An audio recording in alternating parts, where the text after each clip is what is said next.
Hello everyone, welcome to cook with Subi. இன்றைக்கி chicken rice எப்படி பண்ணுறதுன்னு பார்க்கலாம். கடாயில் இது பண்ணுறதுக்கு நான் ஒரு கடாயில் 4 டேபிள் ஸ்பூன் அளவுக்கு எண்ணெய் விட்டுருக்கேன். 1 டேபிள் ஸ்பூன் அளவுக்கு நெய் சேர்த்துருக்கேன். அது காஞ்சதும் 1 டீஸ்பூன் அளவுக்கு சோம்பு சேர்த்துக்கிறேன். சோம்பு பொரிஞ்சதும் 4 ஏலக்காய், 4 கிராம்பு, 2 பட்டை, 2 கல்பாசி, 2 அன்னாச்சிப்பூ, 2 பிரியாணி இலை சேர்த்துக்கிறேன். சேர்த்துட்டு எல்லாத்தையும் நல்லா வாசம் வர வரைக்கும் வதக்கிக்கலாம். இப்போ எல்லாம் பொரிஞ்சிருச்சு. இதில் நான் 1 கப் அளவுக்கு வெங்காயத்தை மெல்லிஸாக ஸ்லைஸ் பண்ணி சேர்த்துக்கிறேன். இந்த வெங்காயம் சாஃப்ட் ஆகுற வரைக்கும் வதக்கிக்கலாம். அது கூடவே 2 பச்சை மிளகா, 1 டீஸ்பூன் அளவுக்கு உப்பும் சேர்த்துக்கிறேன். வெங்காயம் பார்த்திங்கன்னா கொஞ்சம் சாஃப்ட் ஆகிடுச்சு. இப்போது நான் 1/2 கப் அளவுக்கு தக்காளியை மெல்லிஸாக நறுக்கி சேர்த்துக்கிறேன். தக்காளி கொஞ்சம் சாஃப்ட் ஆனதுக்கப்புறமா 2 டேபிள் ஸ்பூன் அளவுக்கு இஞ்சி பூண்டு பேஸ்ட் சேர்த்துக்கிறேன். சேர்த்துட்டு இதோட பச்சை வாசனை போகிற வரைக்கும் வதக்கிக்கலாம்.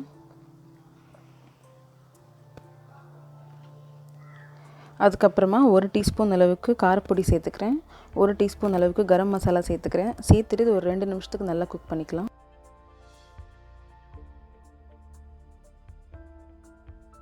அதுக்குள்ளே ஒரு மசாலா அரைச்சிக்கலாம். அதுக்கு 2 பச்சை மிளகா, இந்த சைஸ் வெங்காயத்தில் நான் கொஞ்சம் ரஃபாக சாப் பண்ணிருக்கேன். அது 3 டேபிள் ஸ்பூன் அளவுக்கு வந்திருக்கு. அது கூடவே 1/2 கப் அளவுக்கு கொத்தமல்லி இலை, 1/2 கப் அளவுக்கு புதினா இலை. இப்போ இது எல்லாத்தையும் மிக்ஸி ஜாரில் நல்லா ஸ்மூத் பேஸ்ட்டாக அரைச்சி எடுத்துக்கலாம். இப்போது மிளகாத்தூள், கரம் மசாலா சேர்த்து எண்ணெய் பிரிஞ்சு வந்துருச்சு. இப்போ நம்ம அரைச்சி வச்சுருந்தோம் இல்லையா, இந்த புதினா கொத்தமல்லி பேஸ்ட்டு சேர்த்துக்கலாம். சேர்த்துட்டு நல்லா கலந்து விட்டுக்கலாம். இப்போ இது நல்லா வதங்கி எண்ணெய் பிரிஞ்சு வர வரைக்கும் குக் பண்ணிக்கலாம். ஸோ எண்ணெய் பிரிஞ்சு வந்ததுக்கப்புறமா நான் 1/2 கிலோ சிக்கன் நல்லா க்ளீன் பண்ணி வச்சுருக்கேன். அதை சேர்த்துக்கிறேன். சேர்த்துட்டு இந்த கிரேவி கூடயே நல்லா மிக்ஸ் பண்ணி விட்டுருங்க.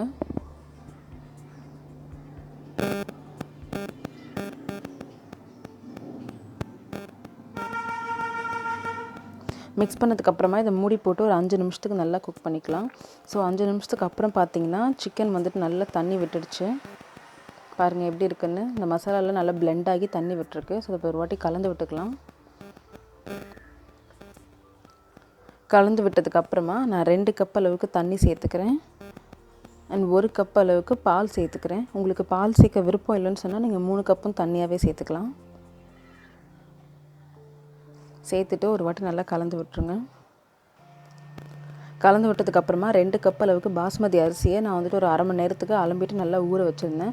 அதை சேர்த்துக்கிறேன். சேர்த்துட்டு கிண்டி விட்டுக்கிறேன். கிண்டும் போது கொஞ்சம் பார்த்து பொறுமையாக கிண்டுங்க. ஏன்னா ஊற வச்ச அரிசி உடஞ்சிருக்கிறதுக்கு நிறைய சான்ஸ் இருக்குது.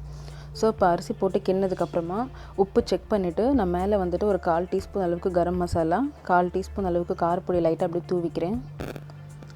ஃபுட் கலர் உங்களுக்கு தேவைன்னா ஆட் பண்ணிக்கலாம். அது ஆப்ஷனல் தான். நான் அது கொஞ்சம் சேர்த்துக்கிறேன். அதுக்கு மேலேயே புதினா, கருவேப்பிலை, கொத்தமல்லி இலை சேர்த்துக்கிறேன்.